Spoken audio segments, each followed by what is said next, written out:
Welcome to Sentient Snail ASMR.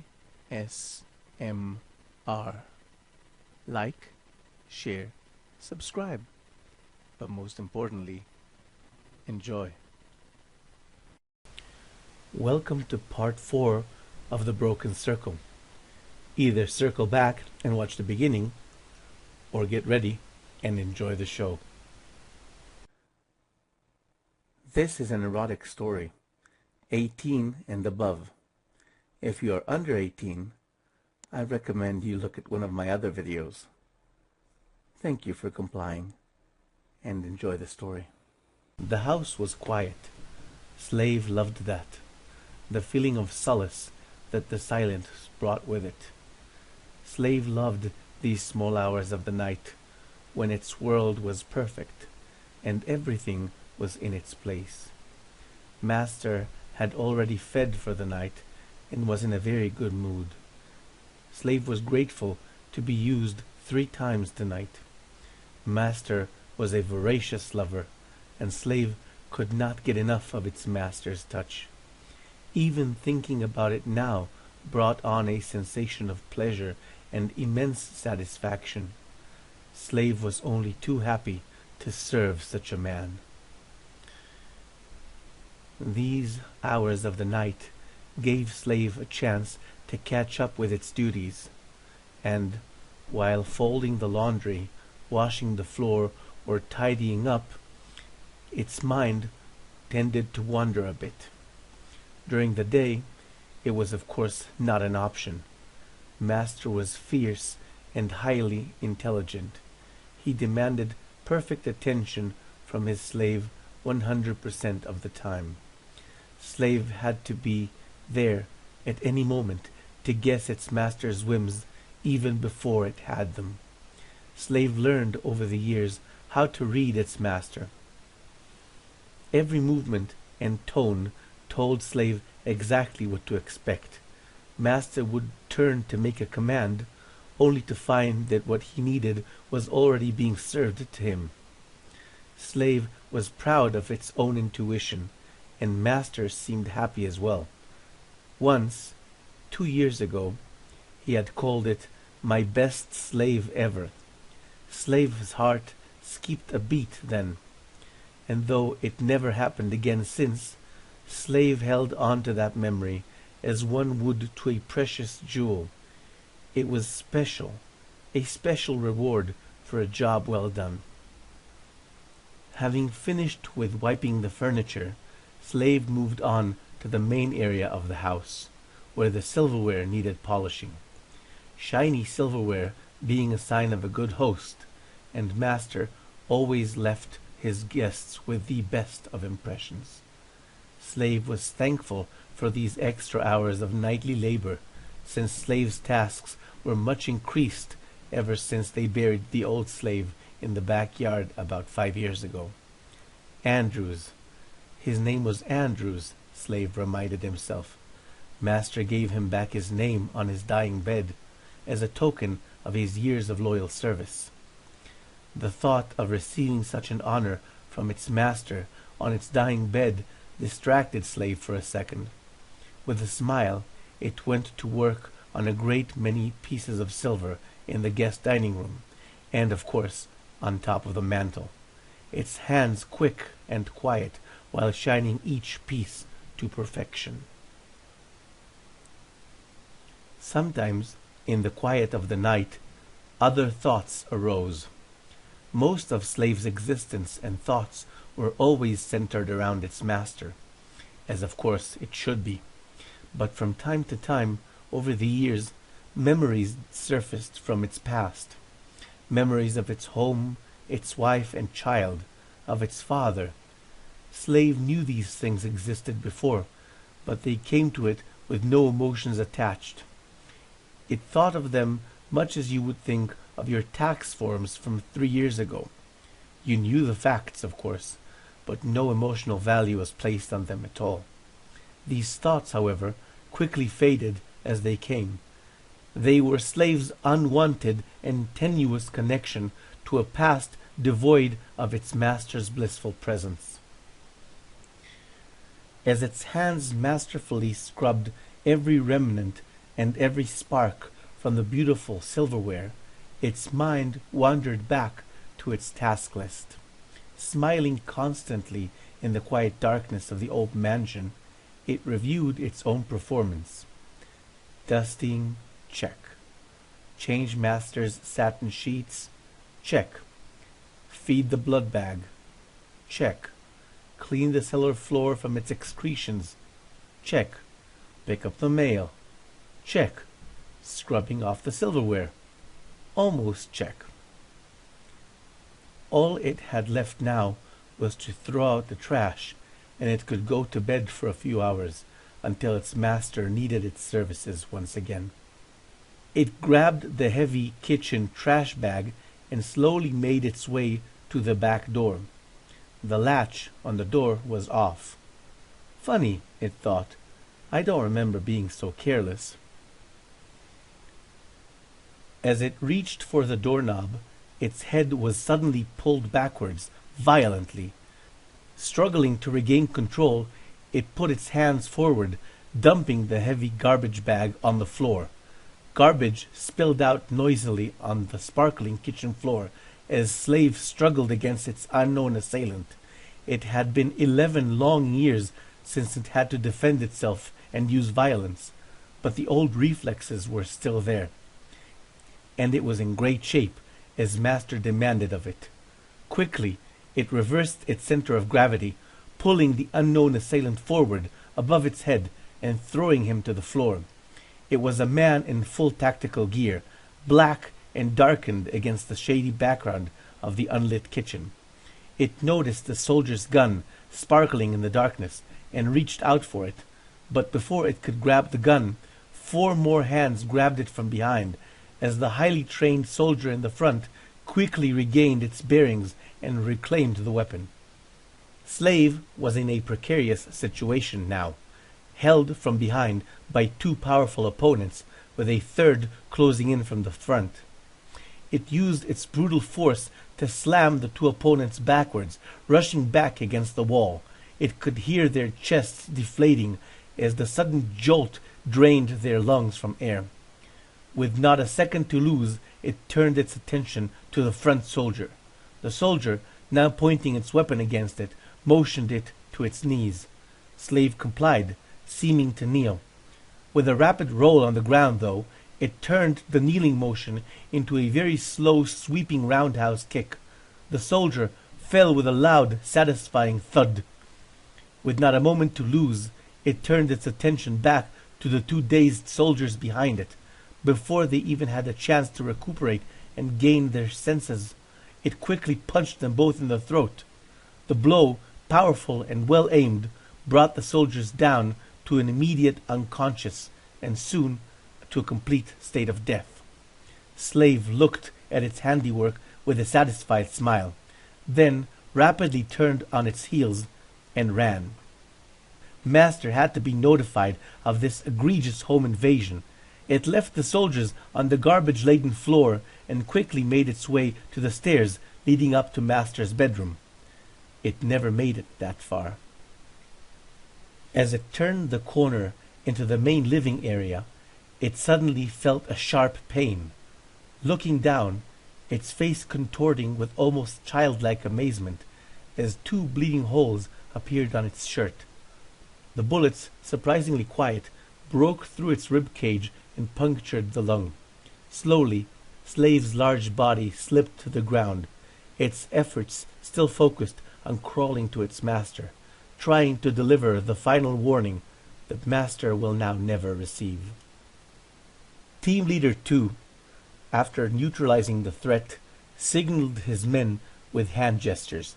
Absolute silence was vital for the success of this operation. Commander Daria had made that point clear time and time again in their pre-mission briefings, and every participant had memorized their roles to perfection.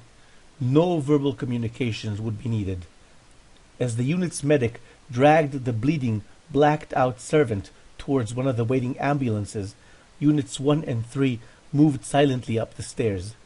Unit 2 would hold the ground floor. Units 4, 5, and 6 would contain the perimeter and serve as backup if needed. The main target was just up ahead of them.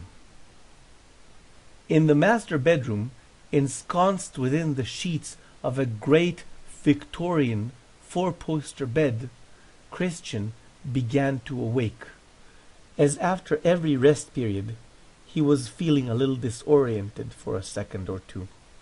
He stretched his bare arms, smiling as he regained consciousness slowly, still enjoying the last webs of sleep, a commodity so rarely enjoyed by his kind. Then he stopped for a second and listened. Something was wrong. Something was very wrong. The house was quiet, as it always was at this time. But something was not right. It was not the right kind of quiet. His instincts, more than anything else, told him there was a tension in the air. Kristian rose from his bed, a nimble creature wrapped in silence, and made his way to the window. The night outside was quiet and empty, the neighborhood as abandoned as ever. Yet something still nagged in the back of his mind. His 220-year-old existence had taught him never to ignore his hunting instincts, even when he did not fully understand them himself. Kristian moved towards the doorway, almost hovering above the old floorboards, keeping absolutely silent as he went. Slowly he opened the bedroom door, only to come face to face with a fully armed soldier, his face covered by an odd-looking electronic device. With a flash, Kristian's eyes turned bloody red, tainting the night with their bloody glow. "Look at me, slave," he barked, unnerved at this intrusion. "You wish only to obey me. Tell me who you are, who sent you, and what you are doing here." The soldier faltered for a second, the sight of Kristian's glowing red eyes setting him off balance. His training quickly took over, though, and his response was a violent release. 5 shots erupting from his muzzle, hitting squarely in Kristian's bare chest and leaving 5 perfectly rounded dark holes in his pale white skin. It was now Kristian's turn to be stunned. How was this mortal resisting his powers like this? Not even resisting, but completely ignoring them. This was unheard of, unimaginable. But there was no time for such interrogations or curiosity now. Kristian quickly understood that the defense of his home and his person must come first. This creature, this lowly human, dared to attack him, and for that there was only one possible response. Kristian's hands shot forward, traveling faster than the soldier's eyes could even register. With a swift and decisive movement and a loud crackling noise, the soldier died, its neck broken before its brain could even register its coming demise. The body slipping to the floor with a surprised expression still on its face, as Kristian left his bedroom wearing nothing but a pair of pants. He could feel them now running around his house like ants. Filthy, impertinent humans running around his property as though they had a right to it. Like ants, like mice, an infestation. It had been years, decades in fact, since Kristian had to defend himself against a hunt, and these humans seemed especially capable. He licked his lips silently, considering the possibilities. This might prove to be a challenge, and Kristian now lived to find those. Unit 1 had surrounded the bedroom and was now approaching the door. The forward scout was not answering his comm. Alarmed, but still well trained, the team continued to move towards the target, aware that they might have been exposed. Finally, the signal was given, and the team broke through the bedroom door, quickly surrounding the large bed. It was empty. With the quick wave of a hand, the team searched the room, leaving no stone unturned and no wall unchecked. Having discovered nothing unusual, the team leader moved towards the door, preparing to report his findings. Before him, on the ground and the stairs, laid bloodied and broken the corpses of Unit 3. Some completely contorted and bent out of shape, one body dangling up from the chandelier. All seemed dazed, as though they were caught unawares and died before even having a chance to react or to even understand what had struck them. This was horrible, and enough to break radio silence for. With brief, focused words, Team Leader conveyed to his force commander everything he saw and requested immediate backup. The team was exposed. The predator was now loose. Daria, the force commander, did not hesitate. Units 5 and 6 would converge on the location, and she herself began to run towards the front door, readying a chemical flare in her left hand. The bastard will not get away. She swore to herself and her family that she would make this his final day, as she made a dash towards the front door.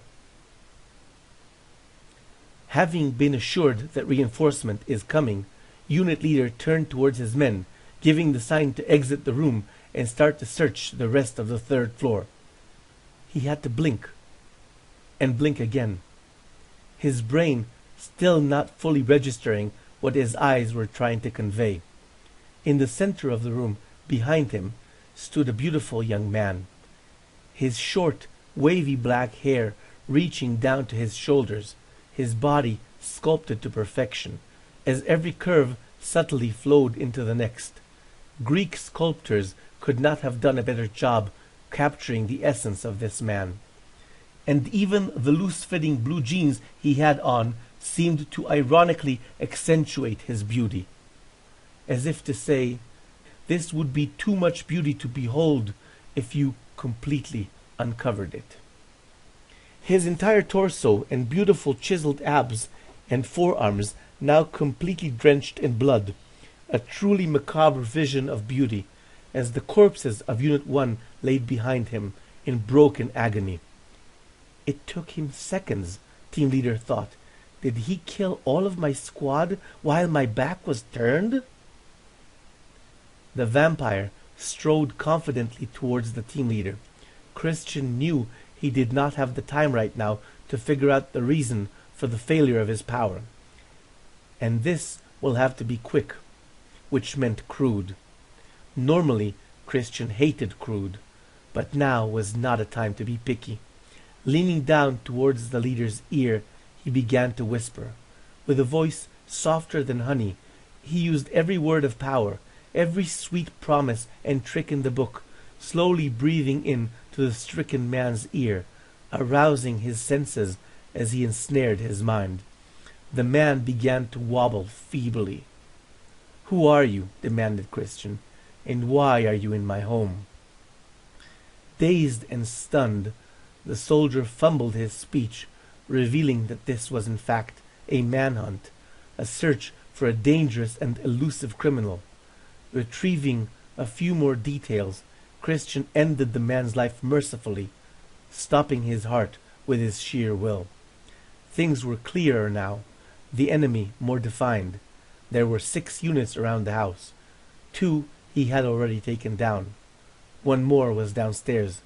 Now he would turn his attention to them. Unit 2 had no chance at all. A black flash passed between them. Each man that came in contact with it fell. No sound, no chance to react or even escape. It was terrifying, both incredibly fast and yet with all the feeling of a slow-motion scene taken from a high-budget movie. As the last man toppled and fell, Kristian turned on his heels. The front door creaked open, and he prepared to face the next wave of intruders. Instead, Kristian was faced with one of the most beautiful women he had ever seen, and for a split second he hesitated. The sight of her silky brown hair, mysteriously lit by the flickering flare in her hand, flowing in waves behind her back and down her waist. Even in full tactical gear, she could not hide her hourglass figure or her beautiful features. Those piercing eyes now locked onto Kristian with unbridled hatred, contorting her beautiful face into a mask of violence and rage. This woman, he decided, was worth further study. His eyes quickly locked on hers, turning once again from their bluish-gray to a vibrant, glowing red. In a split second, Daria was thrown back to her childhood. That pressure, bearing down on her will, crushing her consciousness and paralyzing her body. She felt his will again, his powerful iron will, crushing her own, bending her very thoughts to his desire, squeezing her once again into the tightest corner inside her own mind, just like before, all those years ago. "No!" she screamed in anger, fighting against the unstoppable power. "Please, God, no! For my father, for his father, for myself!" Her voice died off slowly, as the will driving it was vanquished and extinguished. "Come, girl," Kristian gestured. "We shall soon be rid of your friends and get much better acquainted. But for now, I must put you away. My toys, you see, are not for all to play with, and we wouldn't want a toy as precious as yourself to be accidentally broken by these callous, foolish men." Daria, still screaming in the prison built in the corner of her own mind, turned wordlessly, following the vampire towards the basement door. With a flick of a wrist, he swung the heavy oaken door open, exposing the stairs leading down. And down they both went, swallowed by the silence of the closing door. Once they have reached the basement, Kristian quickly turned to her once again. He had spent a lot of energy tonight, and his instincts overpowered him. A quick taste to replenish his strength before dealing with the rest of those things that dared pollute his home. Daria watched helplessly, wrapped in horror, as he gently tilted her neck, exposing his sharp canine fangs. A moan from the corner broke the tension. "Is that you, son? Have you come to end my life at last?" That voice, it sparked something inside of her, something old and forgotten. Somehow she turned her head ever so slightly, and in the shadows she saw him. What was left of him. Once a proud and vibrant man, Marvin's skin laid in folds and tatters around his once full and powerful body. His eyes white as curdled milk, his hair gray and fallen. Marvin's entire body covered in claw marks of old scars. Whip marks, she realized. "Just kill me, boy," he begged again, in a barely audible and rasping voice. "If I ever matter to you at all, son, please, just give me the gift of death." "Grandpa?" She heard the little girl's voice inside her mind, that frightened child that she once was. And then, suddenly, the rage.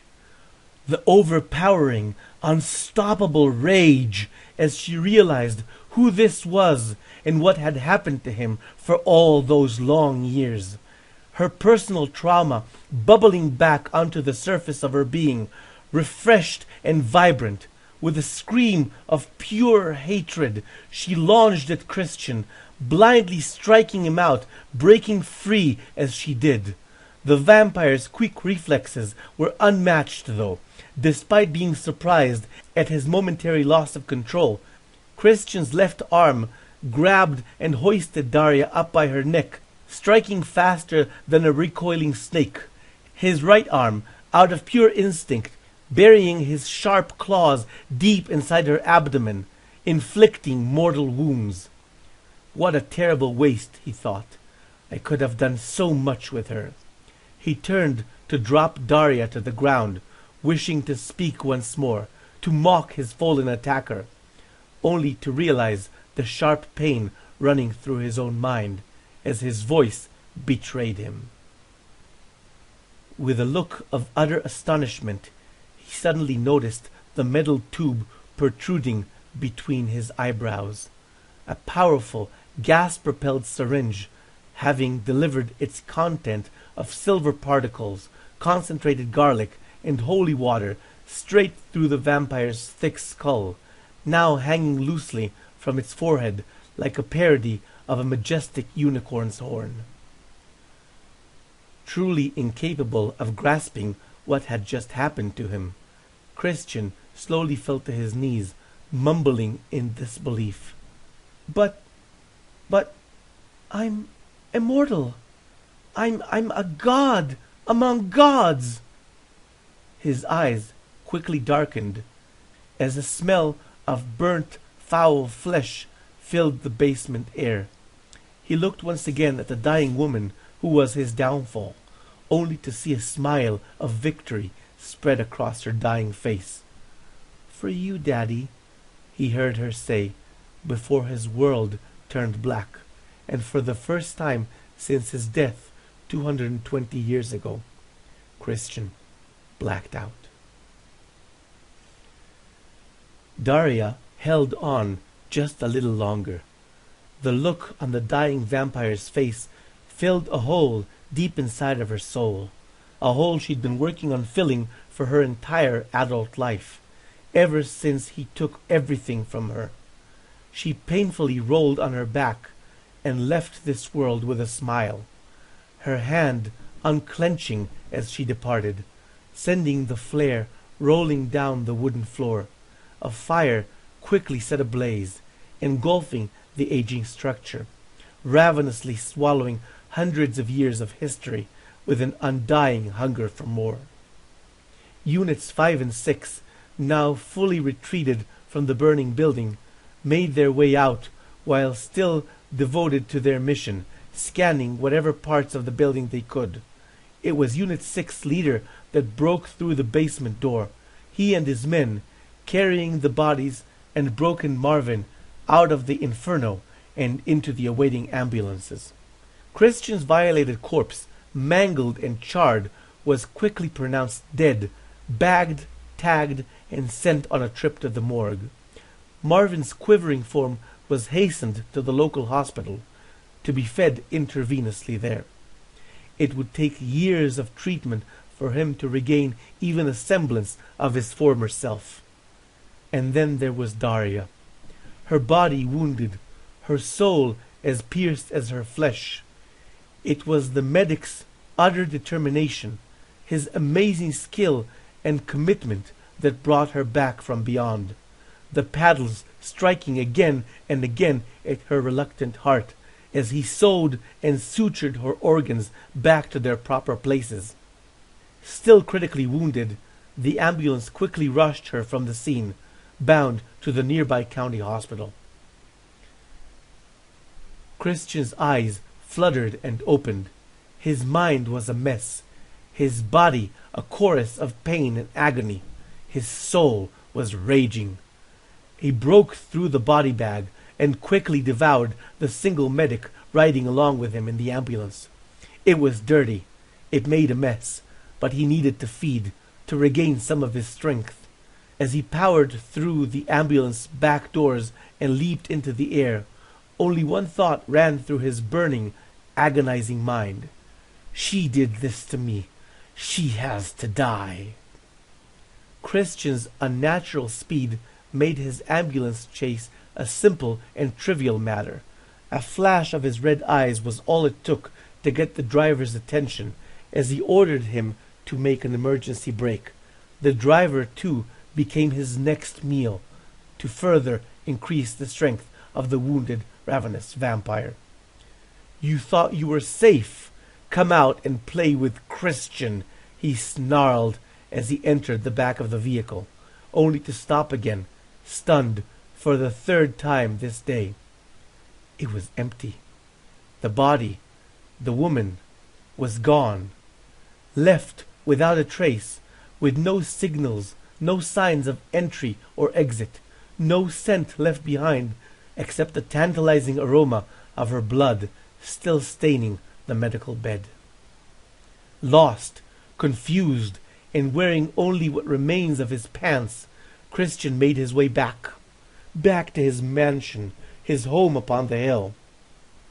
To his horror, the place was on fire, engulfed completely in flames. There would be no saving this house, he realized. A portion of his life had just ended, a portion he had held quite dear. Darting through the forces of firefighters and police still spread across the area, he managed to pull a single piece out of the wreckage. His diary, the memories of his mortal life. As he moved away from the burning home, emotions bubbling strong within him, Kristian suddenly felt it. A powerful lust he had not experienced since the early days of his resurrection.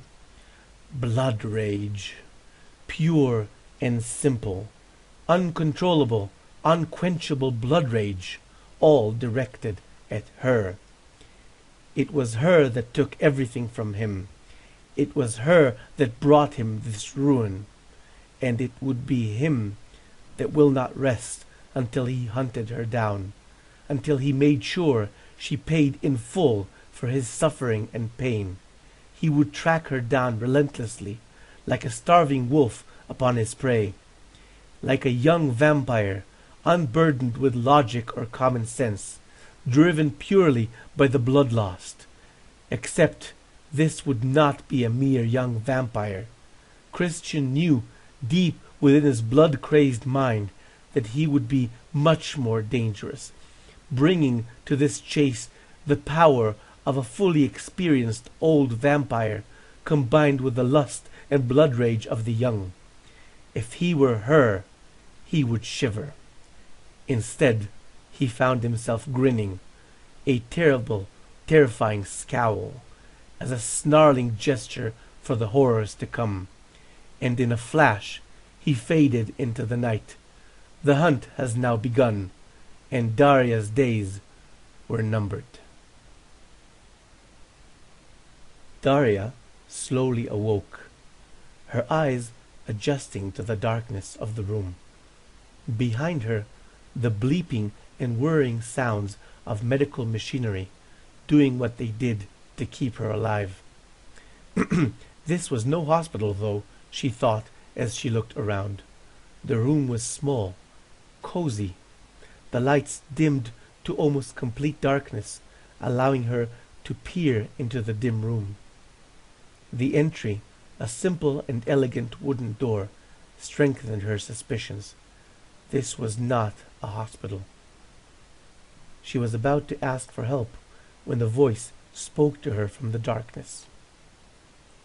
You must have many questions, but they will have to wait. You have been severely injured, and recovery will take time. I know you are wondering who I am and where you are. Suffice it to say, for now, that I am a friend with a common goal. You've hurt him, you know. You are the first in 2 centuries that has managed to hurt him so badly. That is not a small feat, and you should be proud. Yet, Kristian still walks. Your efforts, valiant as they were, ended in failure. And had I not pulled you out from that ambulance, you would probably be dead by now. Or worse. Daria felt her stomach clench in pain. Had it all really been in vain? Was there nothing she could do to kill this creature once and for all? Was this all to be a failure right from the start? The stranger in the darkness smiled. Even in the darkness, she could see those fangs shining, menacing.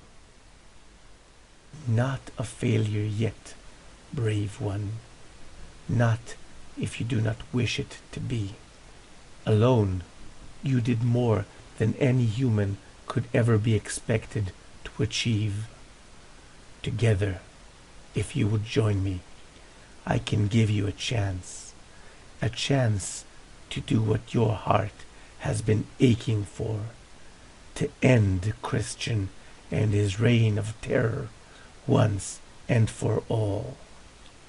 Will you join me, or will you allow your hatred of my kind to stand between us, garnering Kristian his victory once again?